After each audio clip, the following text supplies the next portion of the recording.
Hello students, हम लोग पढ़ रहे थे जॉन लॉक। और जॉन लॉक में हमने पढ़ लिया था उनका उदारवाद कि किस रूप में जॉन लॉक वर्तमान के काफी करीब आ चुके हैं। हम लोग धीरे धीरे जिस सभ्यता संस्कृति में हम रह रहे हैं, जो जीवन हमने स्वीकार किया है, उस जीवन की जो बीजारोपण थे वह जॉन लॉक के द्वारा अपने विचारों में उन्होंने उसे दर्शा दिया था।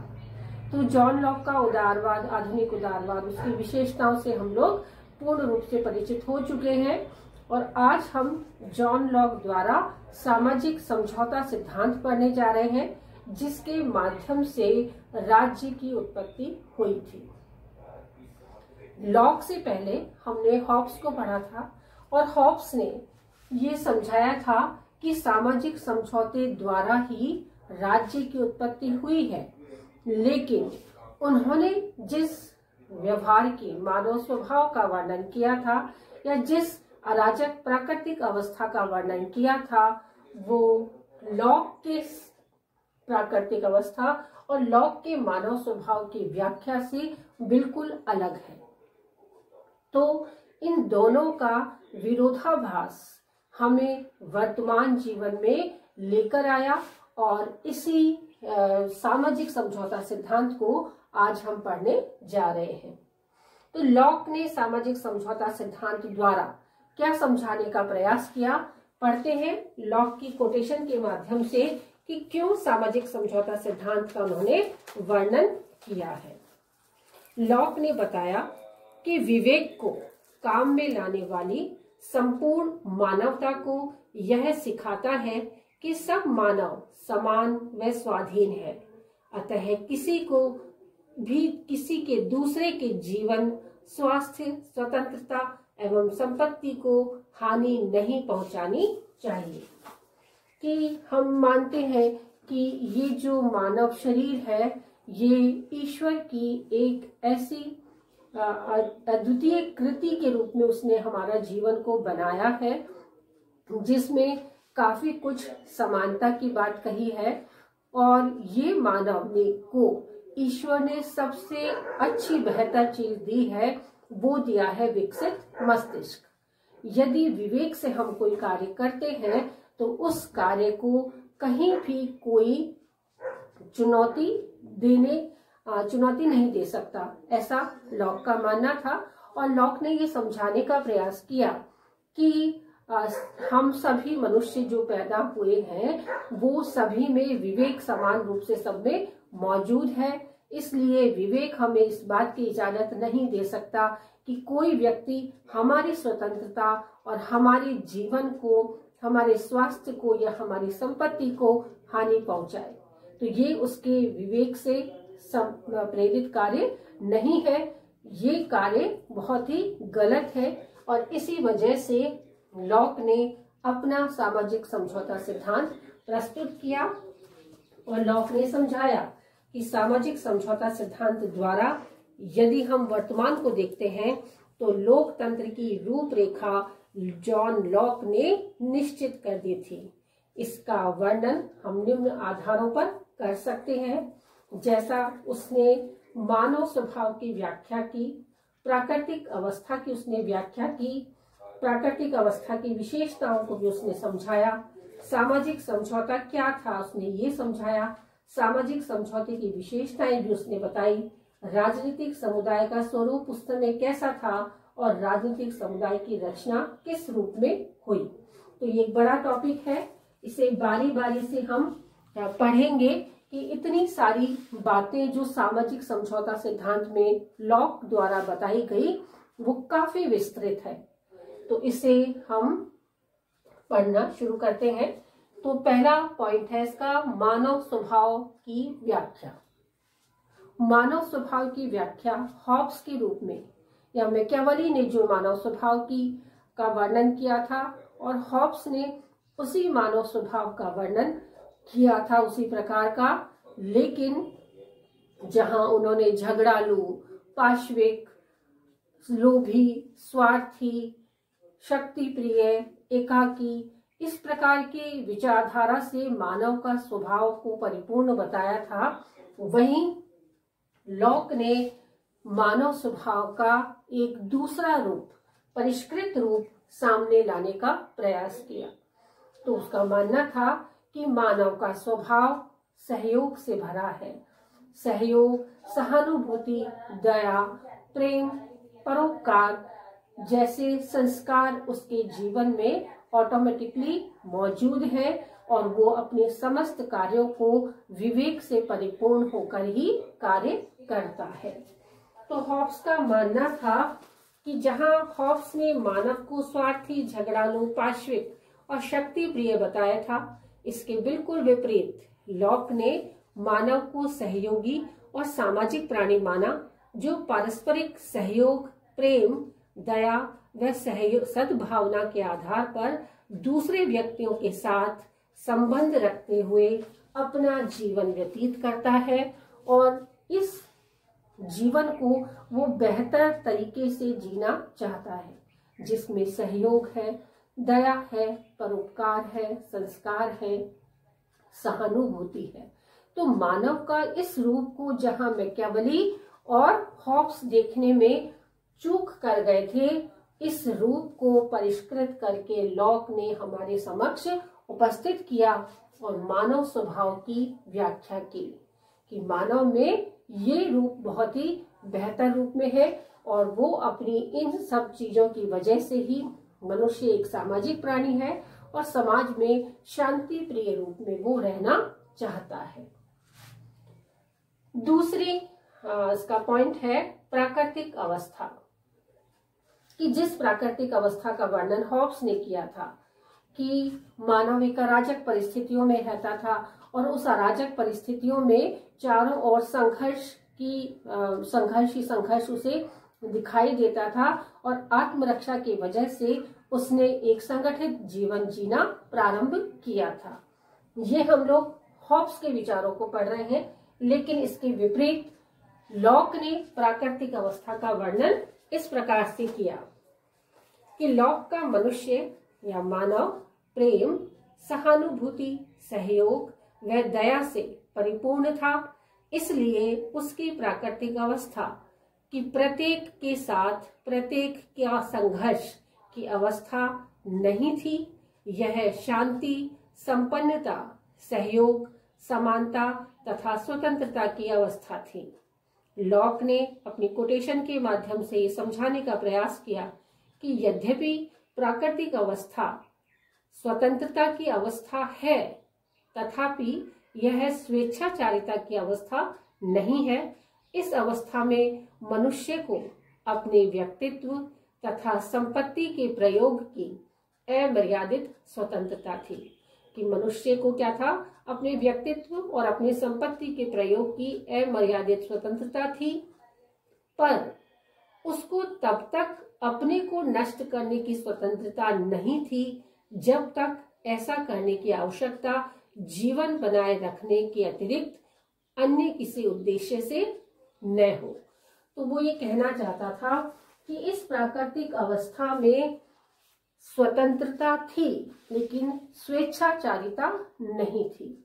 स्वेच्छाचारिता का अर्थ ये है कि मन मर्जी से कुछ भी कार्य कर सकना, क्योंकि विवेक था जो उसे कंट्रोल करता था और भी बहुत सारी चीजें उस समय मौजूद थी जो प्राकृतिक अवस्था में व्यक्ति को स्वेच्छाचारी बनने से रोकती थी। और यही वजह थी कि व्यक्ति ये सारे जो गुण, परोपकार, दया, सहयोग, शांति, प्रियता, ये सारे गुण उसमें उभर कर सामने आए थे। लेकिन उस प्राकृतिक अवस्था में स्वच्छंदता को, स्वेच्छाचारिता को रोक रखा था, लेकिन उसकी कुछ विशिष्ट प्रकार की विशेषताएं थी जिससे लॉक ने हमारा परिचय करवाया।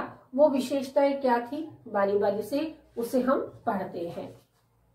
तो लॉक ने ये समझाने का प्रयास किया विशेषताओं के रूप में कि प्राकृतिक अवस्था राज्य विहीन अवश्य थी, लेकिन समाज विहीन नहीं थी।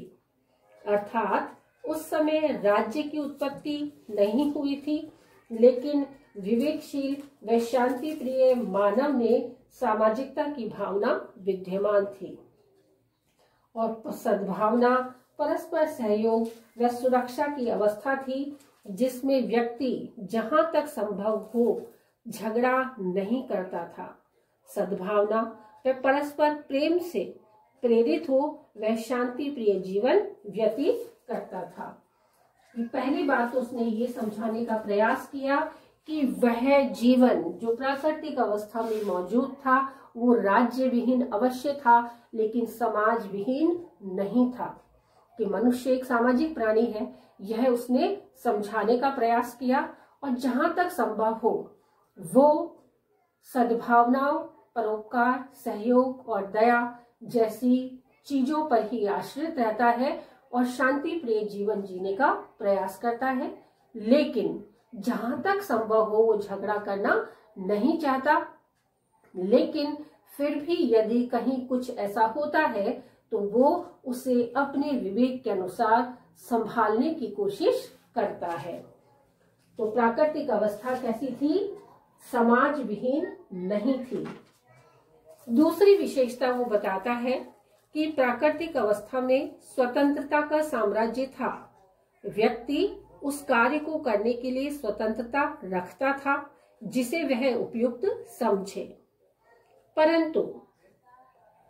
परंतु स्वतंत्रता का अर्थ स्वेच्छाचारिता नहीं था।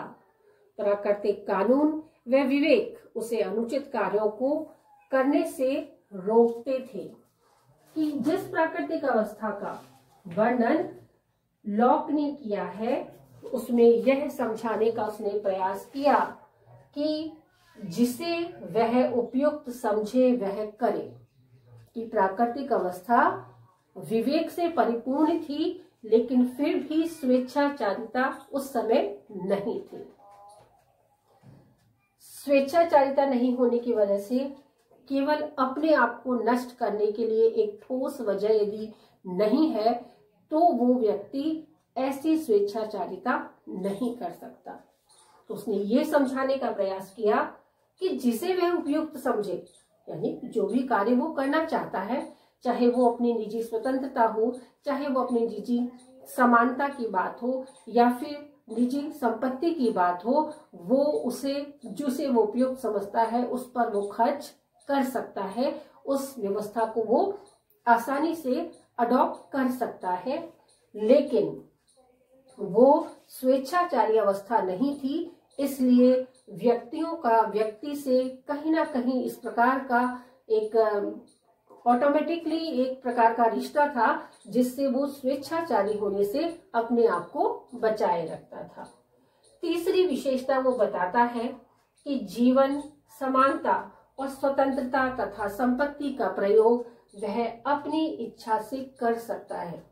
ये जीवन जो दिया हुआ है ईश्वर का है, कि समानता, कि ईश्वर ने जब हमको समान बनाया है तो हम उस स्वतंत्रता की पूर्ति स्वयं ही करेंगे। और संपत्ति हमारी निजी संपत्ति है, परिश्रम करके हमने उस संपत्ति को कमाया है तो उसे खर्च करने का अधिकार हमारा स्वयं का है। एक उदाहरण से लॉक ने इस विशेषता को समझाने का प्रयास किया। जैसे जीवन, हमारा स्वयं का जीवन, हम स्वयं उसे बेहतर करने के लिए जिस भी प्रकार से शांति प्रिय और सामाजिक जीवन जीने के लिए हमें जीना है वैसा हम जी रहे हैं। समानता की बात उसने की कि समानता का अर्थ है जैसे जंगल में इतने सारे पेड़ पौधे हैं, उस समय में यही था कि व्यक्ति जो जंगलों में जो कंद मूल फल खा के जीवन यापन करता था, तो वहां समानता की बात करता है वो कि वो सबके हैं, वो पूर्ण रूप से स्वतंत्र है कि उस पेड़ पौधे से जो भी सामग्री उसे प्राप्त हो रही है उसे वो अपना समझ सकता है, वो सबके हैं। लेकिन निजी संपत्ति किस रूप में बना कि लेकिन यदि मनुष्य ने परिश्रम करके उस पेड़ पे से फल को प्राप्त किया है तो अब वो फल उसके हैं। तो परिश्रम आपने नहीं किया तो आपके नहीं है, परिश्रम मैंने किया तो वो फल मेरे हैं और उसे खाने का अधिकार मेरा है। तो वो जीवन समानता, स्वतंत्रता और संपत्ति के प्रयोग के लिए व्यक्ति को पूर्ण रूप से छूट देता है कि वह व्यक्ति अपने जीवन को बना सकता है इस प्रकार से कि जैसा ईश्वर ने हमको दिया वैसा हमने स्वीकार किया, वो सबका है। लेकिन परिश्रम से यदि हमने कुछ प्राप्त किया तो वो हमारी निजी संपत्ति है और उसका प्रयोग हम अपनी इच्छा से कर सकते हैं। अगली बात वो समझाने का प्रयास करता है कि प्राकृतिक अवस्था में अधिकार और कर्तव्य भी मौजूद थे।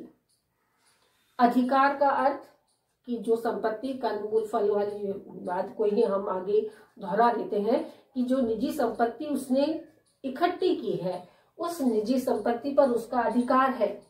अब उसका कर्तव्य बनता है कि वो अपने घर के बूढ़े और अपने घर के बच्चों को वो संपत्ति का हिस्सा जो वो कमा कर लेकर आया है उसका प्रयोग वो करेगा। लेकिन दूसरे के बच्चों और दूसरे के बुजुर्गों पर उसका कोई जिम्मेदारी नहीं है, जिसे चाहिए वो स्वयं परिश्रम करके उसे प्राप्त कर ले। तो उस समय अधिकार और कर्तव्य भी प्राकृतिक अवस्था में मौजूद थे, जब मनुष्य का विवेक उसे इस प्रकार के कार्यों करने के लिए प्रेरित करता था कि वह अपने पारिवारिक जिम्मेदारियों को आसानी से उठाए, अपने अधिकारों का और अपने कर्तव्यों का पूर्ण रूप से पालन करे। तो लॉक ने समझाने का प्रयास किया कि प्राकृतिक अवस्था में मनुष्य के बहुत सारे कर्तव्य भी थे, जिसका वर्णन लॉक ने प्राकृतिक अवस्था में किया है और वो कर्तव्यों का अधिकारों के साथ समावेश करता है और यह समझाने का प्रयास करता है कि यह नैतिक व सामाजिक अवस्था थी जो शांतिपूर्ण सहयोग पर आधारित थी, जिसमें मनुष्य अपने विवेक द्वारा उचित और अनुचित विचारों का कार्यों का संपादन करता था, क्योंकि वह एक सामाजिक व्यवस्था में जीता था, क्योंकि मनुष्य एक सामाजिक प्राणी है। और जब वो सामाजिक व्यवस्थाओं को मानकर अपने परिवार का जीवन यापन करता है तो वो अधिकार और कर्तव्य दोनों की बात करता है कि व्यक्ति के पास पूर्ण रूप से अधिकार थे जीवन, समानता, स्वतंत्रता और संपत्ति के प्रयोग के, और बाद में उसके कुछ कर्तव्य भी थे जिन्हें वो मानने के लिए बाध्य था कि उस अधिकार के साथ कर्तव्य भी उसमें शामिल हो जाते हैं।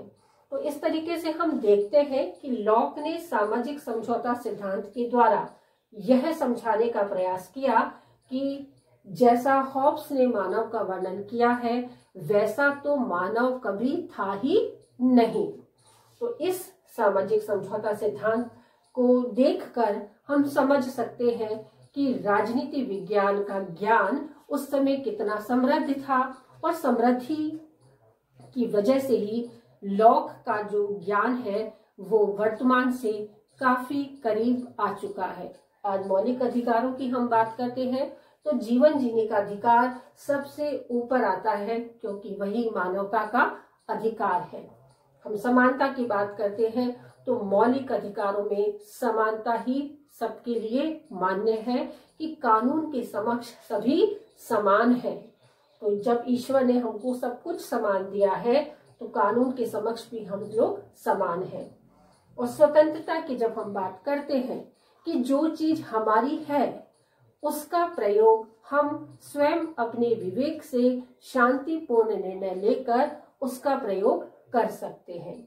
और संपत्ति की जब वो बात करता है तो निजी संपत्ति जिसे उसने अपने परिश्रम से कमाई है वो उसे अपने परिश्रम से खर्च करने का अधिकार भी रखता है। तो इस तरीके से उसने मानव स्वभाव का या सामाजिक समझौते सिद्धांत का जो वर्णन किया वो वर्तमान के काफी करीब आ चुका है।